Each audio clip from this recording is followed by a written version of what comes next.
శ్రీ గురుభ్యో నమ. శ్రీకృష్ణ పరబ్రహ్మణే నమ. శ్రీమద్ భాగవత మహాపురాణమునందలి దశమస్కంధంలోని ఉత్తరార్థమునందు 25వ అధ్యాయము ప్రారంభము. ఈ అధ్యాయంలో శ్రీకృష్ణ భగవానుని అగ్రపూజ, శిశుపాలుని ఉద్ధారము మొదలగు విశేష విషయములను తెలుసుకుందాము. శ్రీశకుడు నుడివెను. పరీక్షన్ మహారాజైన యుధిష్ఠిరుడు జరాసంధుని వధను గూర్చియు అనంత శక్తిమంతుడైన కృష్ణప్రభు యొక్క అద్భుత మహత్వమును గురించియో మిగుల సంతసించి ఇట్లు నుడివెను. పురుషోత్తమ, ముల్లోకములకును అధిపతులైన బ్రహ్మ, శంకరాదులు, ఇంద్రాది లోకపాలురు దుర్లభమైన నీ ఆదేశము కొరకు నిరీక్షించుచుందురు. నీ ఆజ్ఞను పొందిన పిమ్మట వారు దానిని శిరసావహింతురు. లోకపూజ్యుడవైన ఓ కమలాక్ష, వాస్తవముగా మేము దీనులము అయ్యును మహారాజులనుగా తలంచుకొనుచున్నాము. నీవు సర్వశక్తిమంతుడవే అయినను సామాన్య మానవుని వలె మా ఆజ్ఞలను మన్నించుచు వాటిని పాలించుచుందువు. పరమాత్మ, నీవు సజాతీయ విజాతీయ స్వగత భేద రహితుడవు. స్వయముగా పరబ్రహ్మవు. ఉదయాస్తమయములలో సూర్యుని తేజస్సు ఎట్టి మార్పును పొందక ఒకే రీతిగా నుండినట్లు ప్రాకృతములైన శత్రుజయాది కర్మల చేత నీ ప్రభావము పెరుగదు తరుగదు. మాధవ, నేను నాది, నీవు నీది అను భేదభావములో అనగా అహంకార మమకార వికారములు పశుతుల్యులైన అజ్ఞానులలో ఉండును గాని నీ అనన్య భక్తులలో ఉండవు. ఇంకా జగద్విచేతవైన నీలో ఎట్లుండును? కనుక నీవు చేయనవి అన్నీను నీ దివ్యలీలలే. శ్రీశకుడు వచించెను. రాజా, ఇట్లు పలికిన పిమ్మట ధర్మరాజు శ్రీకృష్ణుని యొక్క ఆమోదముతో రాజసూయ యాగమును ప్రారంభించుటకు అనువగు వసంత ఋతువునందు యజ్ఞకర్మలయందు నిపుణులైన వేదవేత్తలకు బ్రాహ్మణులను, ఋత్విజులను, ఆచార్యులను ఎన్నుకొనెను, ఆహ్వానించెను. పిమ్మట యుధిష్ఠిరుని ఆహ్వానముపై యజ్ఞ నిర్వహణమునకై వ్యాసమహర్షి, భరద్వాజుడు, సుమంతుడు, గౌతముడు, అసితుడు, వశిష్ఠుడు, చ్యవనుడు, కణ్వుడు, మైత్రేయుడు, కవశుడు, త్రితుడు, విశ్వామిత్రుడు, వాసుదేవుడు, సుమతి, జైమిని, క్రతువు, పైలుడు, పరాశరుడు, గర్గుడు, వైశంపాయనుడు, అథర్వుడు, కశ్యపుడు, ధౌమ్యుడు, పరశురాముడు, శుక్రాచార్యుడు, ఆసురి, వీతిహోత్రుడు, మధుచందుడు, వీరసేనుడు, అకృతవ్రణుడు మొదలగు వారు విచ్చేసిరి. ఇంకను ద్రోణాచార్యుడు, భీష్మపితామహుడు, కృపాచార్యుడు, ధృతరాష్ట్రుడు, ఆయన కుమారులైన దుర్యోధనాదులు, మేధావియగు విదురుడు మొదలగు వారిని ధర్మరాజు ఆహ్వానింపగా వారును విచ్చేసిరి. పరీక్షన్ మహారాజా రాజసూయ యాగమును దర్శించుటకై దేశంనందు గల సమస్త రాజులు, వారి మంత్రులు, అనుచరులు, బ్రాహ్మణులు, క్షత్రియులు, వైశ్యులు, శూద్రులు మొదలగు వారందరూ వచ్చిరి.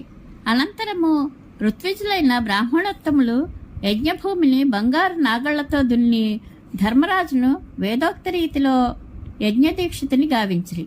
పూర్వకాలమున వరుణుని యజ్ఞమునందు వల్లే ఈ యాగములందు కూడా యజ్ఞమునకు ఉపయుక్తములకు బంగారు పాత్రలు మునగినవి సమకూర్పబడెను.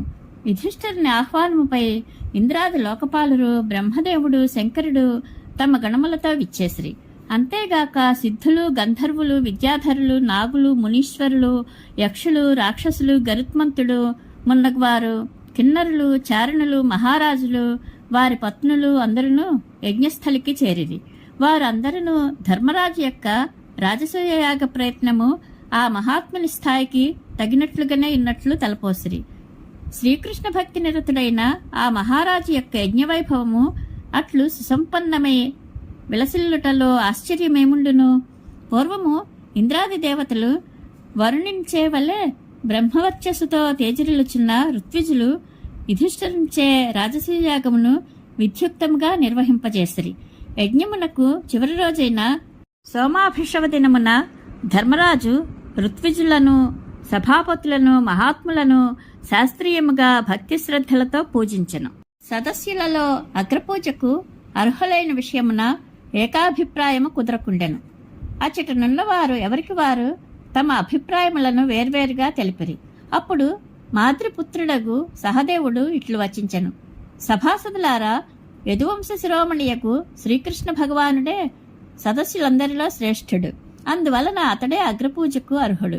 సకల దేవతా స్వరూపుడు. అంతేకాదు దేశకాల ధనాది వస్తువులన్నీను ఆయన రూపములే. ఈ విశ్వమంతైను శ్రీకృష్ణుని రూపమే. సకల యజ్ఞములను శ్రీకృష్ణుని స్వరూపములే. ఆ మహాత్ముడే అగ్నిగా, ఆహుతులుగా, మంత్రములుగా విలసిల్లుచున్నాడు. జ్ఞాన కర్మయోగములు ఆ ప్రభువును చేరడి మార్గములు. సదస్సులారా, శ్రీకృష్ణుడు ఒక్కడే అద్వితీయుడైన పరబ్రహ్మము. చిదచిదాత్మకమైన ఈ సంపూర్ణ జగత్తు ఆ స్వామి రూపమే. సమస్త జగత్తునకు అతడే ఆధారము. అతనికి వేరొకటి ఆధారము కాదు. ఈ లోకములను అన్నింటినీ తన సంకల్పమాత్రమున అతడు సృష్టించును, పాలించును, లయమునర్చును. అతడు జన్మాది షడ్వికారములు లేనివాడు. ఈ జగత్తులోని జనులందరూ శ్రీకృష్ణుని అనుగ్రహం చేతనే అనేక విధములైన కర్మలను అనుష్ఠించుచు ధర్మార్థ కామ మోక్షములు అను చతుర్విధ పురుషార్థ ఫలములను పొందుచున్నారు. అందువలన మహాత్ముడైన శ్రీకృష్ణునికే అగ్రపూజను సమర్పింపవలెను. ఆ స్వామిని పూజించినచో సకల ప్రాణులను పూజించినట్లే అగును. అంతేగాక మనలను మనము గౌరవించుకున్నట్లు కాగలదు. శ్రీకృష్ణుడు సకల ప్రాణులలో అంతర్యామి అయి విలసిల్లువాడు. భేదబుద్ధిరహితుడు, శాంతుడు, రాగద్వేషములు లేనివాడు, పరిపూర్ణుడు. అట్టి శ్రీకృష్ణునకు దానము చేయుట, అగ్రపూజ చేయుట యుక్తము. అట్లు అనర్చుట వలన అక్షయత్వము సిద్ధించును. శ్రీకృష్ణుని మహిమను, ప్రభావమును బాగుగా ఎరిగిన సహదేవుడు ఇట్లు పలికి మిన్నకుండెను. ధర్మరాజు యొక్క యజ్ఞసభలోనున్న సత్పురుషులందరూ ఆ మాటలను విని సంతసించుచు బాగు బాగు అంచు ముక్తకంఠంతో తమ ఆమోదమును తెలిపిరి. అంతటా సదస్సుల అభిప్రాయములను ఎరిగి ధర్మరాజు పరమానందభరితుడు అయ్యెను. బ్రాహ్మణోత్తముల ఆజ్ఞను గైకొని భక్తిపరవశుడై జితేంద్రియుడగు కృష్ణ పరమాత్మను చక్కగా పూజించెను. పిదప ధర్మరాజు పత్నీ సహితుడై నిర్మల జలములతో ఆ పరమపురుషుని పాదపద్మములను కడిగెను. లోకములను పునీతమునర్చినట్టి ఆ శ్రీపాద తీర్థమును ఆ మహారాజు భార్యాసహితుడై తన శిరస్సును దాల్చెను. పిమ్మట ఆయన సోదరులను, అమాత్యులను, బంధుమిత్రులను ఆ తీర్థజలములను తమ శిరస్సులపై చల్లుకొనిరి. అనంతరము యుధిష్ఠిరుడు కృష్ణప్రభువునకు పట్టుపీతాంబరములను, అమూల్యములైన ఆభరణములను, సంపదలను సమర్పించెను. నేత్రములు ఆనందాశ్రువులతో నిండియుండుట వలన ధర్మరాజు ఆ పురుషోత్తముని చక్కగా దర్శింపలేకపోయాను. నిండు సభలో శ్రీకృష్ణుడు అగ్రపూజను అందుకొనటం చూచి సదస్సులెల్లరూ జయజయధ్వనులను గావించుచు ఆ ప్రభువు యొక్క పాదములకు ప్రణమిల్లిరి. ఆకాశము నుండి పుష్పవర్షములు కురిసెను. ధర్మరాజు శ్రీకృష్ణునకు అగ్రపూజ చేయుటను, దానిని సదస్సులు ఎల్లరూ సమర్థించుటను శిశుపాలుడు గమనించుచునే ఉండెను. అందరూ శ్రీకృష్ణుని గుణములను ప్రశంసించుచుండుట వలన అసూయాపరుడైన అతనిలో కోపము కట్టలు తెంచుకొనెను. వెంటనే అతడు తన ఆసనము నుండి దిగ్గున లేచి అసహనముతో ఊగిపోవచ్చు చేతిని పైకెత్తి జంకు గంకు లేక నిండు సభలో కృష్ణప్రభువునకు వినబడినట్లుగా ఇట్లు పరుషవచనములను పలికెను. సదస్సులారా, సర్వమును శాసించే కాలమును ఎవ్వరునూ ఉల్లంఘింపజాలరు అను శృతివాక్యము వాస్తవమే అనిపించుచున్నది. ప్రస్తుతము మూర్ఖుడైన ఒక బాలుని వచనముల ముందు జ్ఞానవృద్ధుల, వయోవృద్ధుల బుద్ధులు కూడా పనిచేయకుండాటయే అందులకు ప్రత్యక్ష నిదర్శనము. ఈ సభలో అగ్రపూజకు అర్హులైన వారిని నిర్ణయించుటలో మీరు సర్వసమర్థులే. అందువలన అగ్రపూజకు శ్రీకృష్ణుడే అర్హుడు అను బాలుడగు సహదేవుని వచనములను మీరు సమ్మతింపవద్దు. ప్రస్తుతము ఈ సభలో గొప్ప తపస్సంపన్నులు, మహావిద్వాంసులు, వ్రతనిష్ఠాగరిష్ఠులు, తత్వజ్ఞానముతో పాపతాపములను అధిగమించిన వారు, మహర్షులు, లోకపాలురిచే కూడా పూజలను అందుకొనినట్టి బ్రహ్మనిష్ఠాపరులు మొదలగు వారు ఎందరో గలరు. వారిని అందరినీ కాదని అగ్రపూజను పొందుటకు కులాధముడైన ఈ ఆలకాపరి ఎంతవరకు అర్హుడు? పురోడాసమునకు కాకి ఎట్లు యోగ్యమగును? ఈ గోపాలుడు జాతి నీతి లేనివాడు, సమాజంలో ఒక స్థాయి లేనివాడు, సద్వంశంలో జన్మించినవాడు కాదు, సకల ధర్మములను వదిలిపెట్టినవాడు, వేదశాస్త్ర మార్గములను, లోకమర్యాదలను ఉల్లంఘించి విశృంఖలముగా ప్రవర్తించేవాడు, ఎట్టి గుణములను లేనివాడు. ఇట్టి అవలక్షణములు గల ఈతడు పూజకు ఎట్లు అర్హుడగును? మునుపు ఈతని వంశము యయాతి శాపములకు గురి అయ్యను. అందువలన సత్పురుషులు ఇతని వంశమును బహిష్కరించిరి. ఈ విషయమును మీరును ఎరుగుదురు. ఈతని కులమువారు ఎల్లప్పుడూ మధుపానమునందే మునిగి ఎందురు. అట్టి వంశములకు చెందిన ఈతడు పూజకు ఎట్లు అర్హుడగును? బ్రహ్మర్షులచే సేవింపబడుచున్న ఆర్యావర్త దేశములను వీడి వీరు వేద చర్చలకు తావులేని సముద్రమున కోటను నిర్మించుకొని అందు తలదాచుకొనుచున్నారు. అప్పుడప్పుడు బయటికి వచ్చి బందిపోటు దొంగల వలె ప్రజలను బాధించుచుందురు. భోగాలము దాపురించిన శిశుపాలుడు ఇట్లు పెక్కు రీతుల పరుషవచనములను పలికెను. అయినను కృష్ణ భగవానుడు మాత్రము నక్కకూతలకు సింహము వలె వాటిని ఏమాత్రము సరకుగొనక మిన్నకుండెను. శిశుపాలుడు కృష్ణ పరమాత్మను నిందించుచు కఠోరములైన వచనములు పలుకగా కొందరు సదస్సులకు అవి కర్ణశూలములై బాధించెను.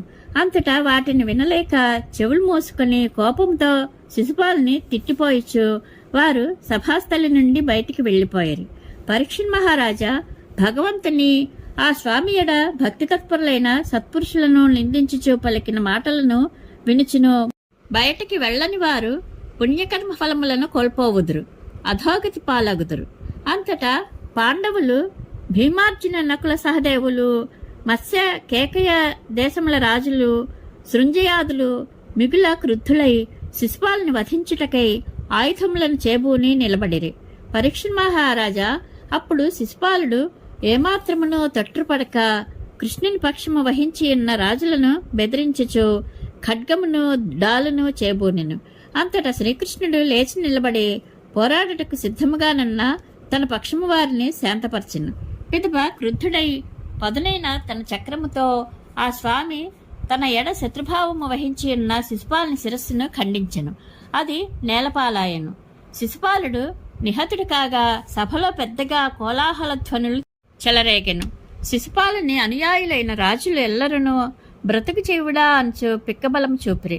పిమ్మట సకల ప్రాణులను చూచుచుండగా శిశుపాలుని దేహము నుండి వెలువడిన ఒక జ్యోతి ఆకాశము నుండి నేలరాలిన ఉల్కవలే శ్రీకృష్ణునిలో ప్రవేశించెను. పరీక్షణ్ మహారాజా శిశుపాలుని అంతఃకరణమునందు క్రమముగా 3 జన్మల నుండి శ్రీహరి ఎడ వైరభావమే నిండియుండెను. ఆ కారణముగా అతడు ప్రతి జన్మయందును నిరంతరము ఆ పరమాత్మ నామములే ధ్యానించుచుండుట వలన అతడు మరణానంతరము పార్షదుడయ్యెను. ఆ శ్రీహరికి అతడు పార్షదుడు అయ్యెను. ప్రాణుల యొక్క చిత్తవృత్తియే తరువాతి జన్మలకు కారణమగుచుండును గదా. శిశుపాలుడు జ్యోతిస్వరూపంతో శ్రీకృష్ణునిలో లీనమైన పిమ్మట ధర్మరాజు ఋత్విజులకును సదస్సులకును పుష్కలముగా దక్షిణతాంబూలములనిచ్చి సత్కరించెను. అందరినీ పూజించిన పిమ్మట ఆ మహారాజు విద్యుక్తముగా అవప్రథ స్నానమును ఆచరించెను. మహారాజా యోగేశ్వరేశ్వరుడైన శ్రీకృష్ణ ప్రభువు ఈ విధముగా ధర్మరాజుచే రాజసూయ యాగమును నిర్వహింపజేసెను. అనంతరము ఆ స్వామి బంధుమిత్రుల అభ్యర్థనపై కొన్ని మాసముల పాటు ఇంద్రప్రస్థ నగరమునందు నివసించెను. సర్వేశ్వరుడగు శ్రీకృష్ణుడు ధర్మరాజు ఇష్టపడకున్నను ఆయనను వీడ్కొని తన రాణులు అమాత్యులు మున్నగు వారితో గూడి సపరివారముగా ద్వారకా నగరమునకు చేరెను. రాజసూయ యాగము ముగిసిన పిమ్మట దీక్షాంత స్నానమనర్చి కొలువుతీరి ఉన్న ధర్మరాజు బ్రాహ్మణ క్షత్రియాదులతో నిండి ఉన్న ఆ సభలో దేవేంద్రుని వలె విరాజిల్లెను. ధర్మరాజు యాగములకు విచ్చేసిన దేవతలను, మానవులను, విద్యాధరాది దివ్యజాతుల వారిని అందరినీ చక్కగా సత్కరించెను. పిమ్మట వారి ఎల్లరూ శ్రీకృష్ణ పరమాత్మను రాజసూయ యాగ వైభవమును వేనోళ్ల కొనియాడుచు ఆనందముగా తమ తమ స్థానములకు వెళ్ళిరి. వైభవోపేతముగా నిర్వహింపబడిన రాజసూయ యాగమును చూచిన వారు అందరూ ఎంతయో సంతసించిరి.